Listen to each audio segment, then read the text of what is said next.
जरा सोचिए, एक शक्तिशाली संसद सदस्य या विधायक किसी गंभीर अपराध में दोषी ठहराया गया, जैसे भ्रष्टाचार, रिश्वतखोरी या फिर हिंसा तक। आपको लगेगा कि उसे तुरंत पद छोड़ना चाहिए, है ना? लेकिन 2013 से पहले तक भारत में हकीकत कुछ और थी। दोषी ठहराए गए सांसद और विधायक सिर्फ अपील दाखिल करके अपनी सीट बचा सकते थे और कानून बनाने का काम जारी रखते थे। यह वही रास्ता था जिसने भारतीय राजनीति में अपराधीकरण यानी कि क्रिमिनलाइजेशन ऑफ पॉलिटिक्स को और गहरा किया।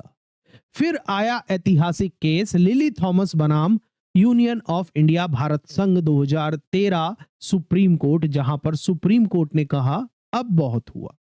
अब कोई दोषित विधायक या सांसद को तुरंत अयोग्य होना पड़ेगा, कि कोई भी दोषित विधायक या सांसद तुरंत अयोग्य होगा। आज के इस सेशन के अंदर हम इसी केस को डिटेल में डिस्कस करने वाले हैं। इस फैसले ने भारतीय लोकतंत्र को हमेशा के लिए बदल दिया।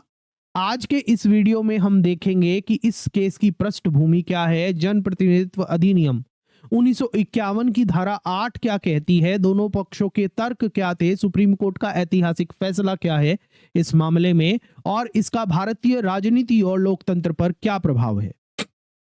अंत तक जुड़े रहिएगा, क्योंकि इस वीडियो में आपको सिर्फ कानून नहीं बल्कि राजनीति और संवैधानिक नैतिकता की सबसे बड़ी लड़ाई समझ में आएगी। मेरा नाम आशीष जैन है और मैं संस्थापक हूं दून लॉ मेंटर का, जहां हम आपकी तैयारी करवाते हैं न्यायिक सेवा परीक्षाओं की और सहायक अभियोजन अधिकारी परीक्षाओं की।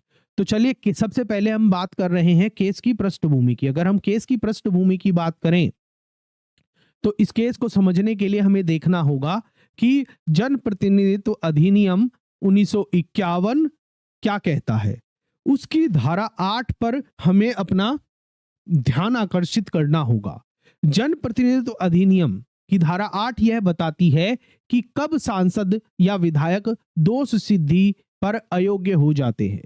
धारा 8 खंड 1, धारा 8 उपधारा 2, धारा 8 उपधारा 3 ये बताती है कि कब सांसद या विधायक, ये कहा गया है कि कोई भी भ्रष्टाचार, रिश्वत, बलात्कार, आतंकवाद या 2 साल से अधिक की सजा वाले अपराध में दोषी ठहराया जाता है तो वह अयोग्य हो जाएगा। ध्यान दीजिए, धारा 8 उपधारा 1, धारा 8 उपधारा 2, धारा 8 उपधारा 3 में कहा गया है कि अगर कोई भ्रष्टाचार, रिश्वत, बलात्कार, आतंकवाद या 2 साल से अधिक की सजा वाले अपराध में दोषी ठहराया जाता है तो वो अयोग्य हो जाएगा।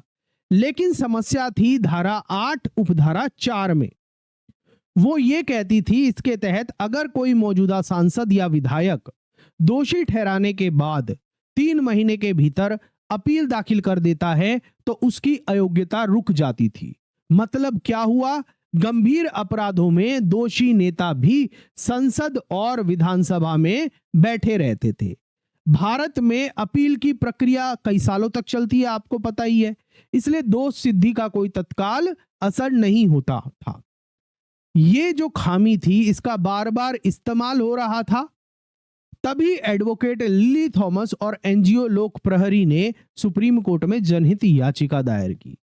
अब बात करेंगे इस केस में जब सुप्रीम कोर्ट के सामने ये मामला आया तो सुप्रीम कोर्ट को कौन कौन से मुद्दे डिसाइड करने थे, उन पर निर्णय देना था, क्या सवाल थे। पहला सवाल सुप्रीम कोर्ट के सामने ये था कि क्या जनप्रतिनिधित्व अधिनियम की धारा 8 उपधारा 4 संवैधानिक है? क्या दोषी सांसद और विधायक केवल अपील दाखिल करके अयोग्यता से बच सकते हैं? क्या धारा 8 उपधारा 4 संवैधानिक है? और क्या दोषी सांसद और विधायक केवल अपील दाखिल करके अयोग्यता से बच सकते हैं? और दूसरा सवाल सुप्रीम कोर्ट के समक्ष ये था, क्या सांसद को यह अधिकार है, क्या संसद को यह अधिकार है कि वह संविधान की भावना के खिलाफ जाकर दोषी नेताओं को बचाए? क्या मतलब, क्या संसद ऐसा कोई कानून बना सकती है जो संविधान की मूल भावना के अगेंस्ट हो और दोषी नेताओं को बचाने के लिए बनाया गया हो। इन दोनों सवालों का, महत्वपूर्ण सवालों का, सर्वोच्च न्यायालय को जवाब देना था इस मामले में। और जब यह मामला आया, कोर्ट में हियरिंग चली, तब उस समय दोनों पक्षों ने तर्क दिए, सरकार ने भी दिए और जो लिली थॉमस और लोक प्रहरी है पिटिशनर, उन्होंने भी दिए।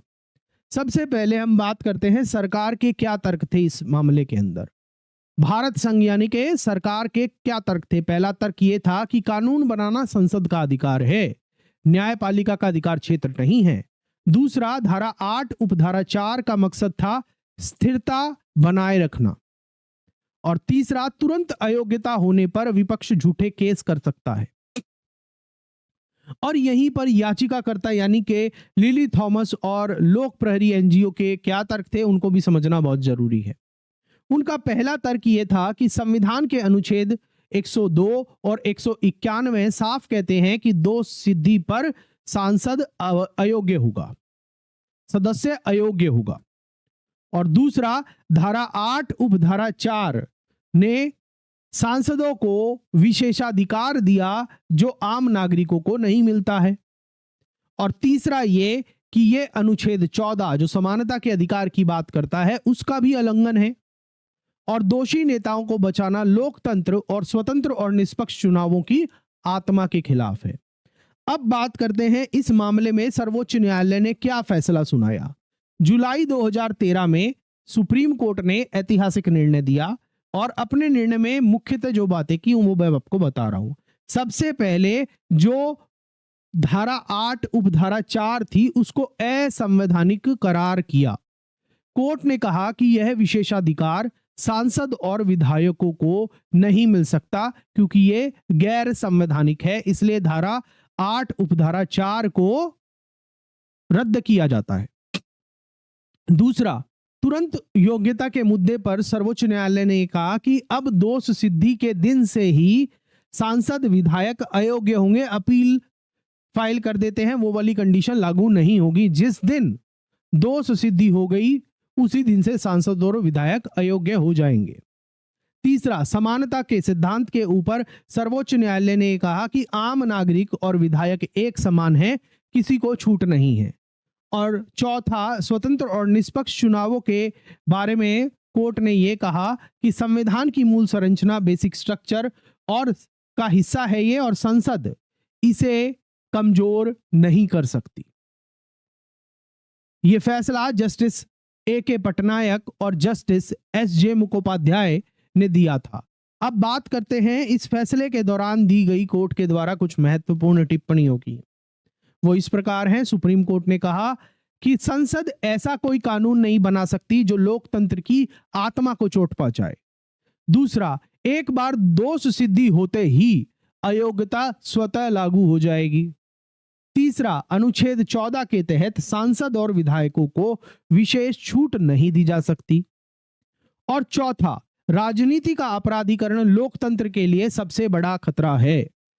अब मेरा आपसे एक सवाल है, क्या आपको लगता है कि गंभीर अपराधों में दोषी नेताओं को जीवन भर चुनाव लड़ने से बैन कर देना चाहिए या फिर सजा पूरी करने के बाद उन्हें दूसरा मौका मिलना चाहिए? अपने विचार कमेंट सेक्शन के अंदर जरूर बताइएगा। अब बात करते हैं कि इस फैसले के क्या प्रभाव पड़े।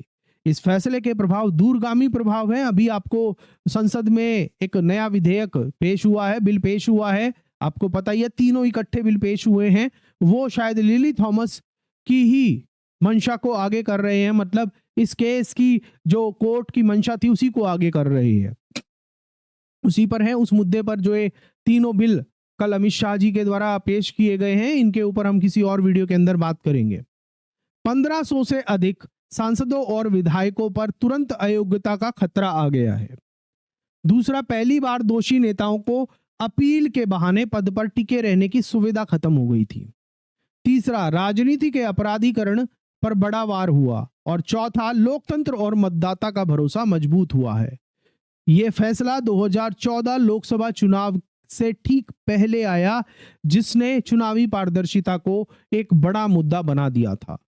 अब इस फैसले के आलोचनात्मक विश्लेषण को करना भी बहुत जरूरी है। इस फैसले की कुछ सकारात्मक पहलू हैं और वहीं कुछ नकारात्मक या फिर जहां पर हमें ध्यान देने योग्य है, कुछ कमजोरियां हैं वो भी हैं।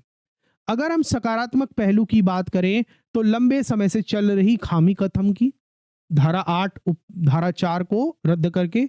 दूसरा, सभी को कानून की नजर में बराबरी पर रखा। और तीसरा, लोकतंत्र और मतदाता का भरोसा बढ़ाया। और अगर हम कमजोरियों की बात करें तो इस फैसले से क्या हुआ, क्या आया आपके समक्ष कि भारत में जो ट्रायल हैं, मुकदमे हैं, बहुत धीमी गति से चलते हैं, दशक लग जाते हैं केसों को डिसाइड होने में, झूठे केस का खतरा बना रहता है। और तीसरा, राजनीति का अपराधीकरण इस फैसले के बाद भी खत्म नहीं हुआ है। इसलिए जरूरत है कि नेताओं के केस के लिए फास्ट ट्रैक कोर्ट्स बनने चाहिए। अंत में हम अपने निष्कर्ष की तरफ चलते हैं। लिली थॉमस बनाम भारत संघ 2013 सर्वोच्च न्यायालय का जो ये केस है, सिर्फ एक धारा का मामला नहीं था, ये लोकतंत्र की आत्मा का मामला था। इस केस ने दिखाया कि संसद और विधानसभा अपराधियों का अड्डा नहीं बन सकती। इसने याद दिलाया कि संविधान सबसे ऊपर है। अब दोष सिद्धि नेताओं की तुरंत अयोग्यता लोकतंत्र में स्वतंत्र और निष्पक्ष चुनाव की गारंटी बन गई है। अब मेरा अंत करने से पहले, इस सेशन को खत्म करने से पहले एक सवाल है आपसे, क्या दोषी नेताओं पर जीवन भर का बैन होना चाहिए या उन्हें दूसरा मौका दिया जाना चाहिए? अपने जवाब कमेंट सेक्शन के अंदर जरूर लिखिएगा। अगर यह वीडियो आपको उपयोगी लगा हो तो लाइक करिएगा, शेयर करिएगा, हाइप बहुत जरूरी है, कर दीजिएगा, हमें बल मिलता है। और चैनल को सब्सक्राइब नहीं किया है तो वो भी कर लीजिएगा, क्योंकि लोकतंत्र में आपका ज्ञान ही आपकी ताकत है और यही ताकत आपके वोट की रक्षा करती है। मिलते हैं हम आपसे अगले वीडियो में, तब तक के लिए जय हिंद।